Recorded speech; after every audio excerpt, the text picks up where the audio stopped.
Tiffany, and the next video is going to be all about how to use your Microsoft applications with your ViewBoard. So this particular video, we are going to be talking about how we use the Microsoft applications with our connected device. So whether that's your laptop or your PC. So what we're going to look at is how the interactive display recognises different gestures. So things like using your pen, using your finger, swipe, zoom and pinch. So this is your PowerPoint that you will have on your desktop. To start off with, we can put it into presentation mode. So if we just do that as we would usually do that, whether we're doing it from our connected device or on the screen.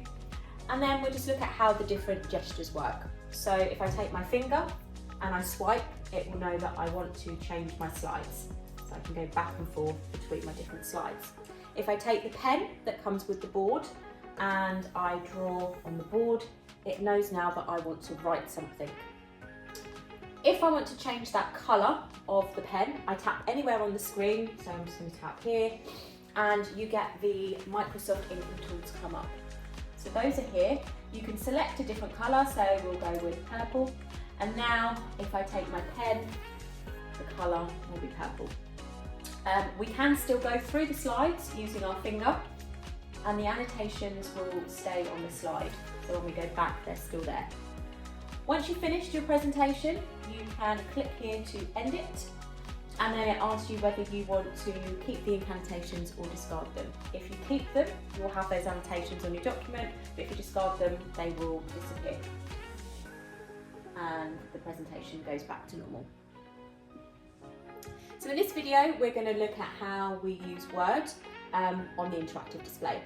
So first of all, just looking at things like being able to zoom and pinch. So if we go to the draw tools that will be at the top of all of your applications, you need to make sure that you have the arrow, so that is like your cursor, if you want to move the document up and down.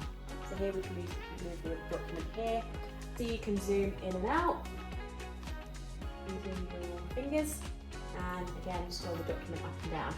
Also with the draw tools, you have a different selection of pens that you can use. So you have things like highlighters. If you tap on them twice, you get to choose the thickness that you want your highlighter to be, or your pen, and then you can choose your colour. So if we go for green, now I can use my finger on the board, or I can use the pen. This isn't a special pen to the board, so if you did have a stylus of a similar size, you could use that as well if you want to. But when you pick up your pen, you can then just highlight on that text.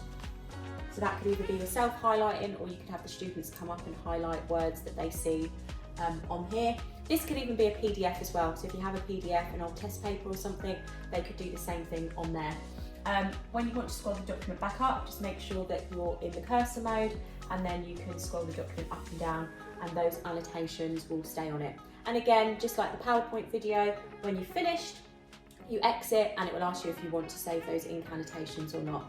You can also erase anything from the document as well by selecting the eraser, and then just taking a part of your hand, you can then erase anything that's on the document. Just like PowerPoint, when you've finished, you can choose to keep the ink annotations. On mine, I am in auto-save, so if I close this down, it will automatically save it. So just check things like that before you close down the application. You can erase things at any point, so if you accidentally do highlight things and it's saved, you can go back in once it's back on the board and you can erase anything. So that's using a Word document on your interactive display. Thank you for watching this video, and I hope that you found it useful.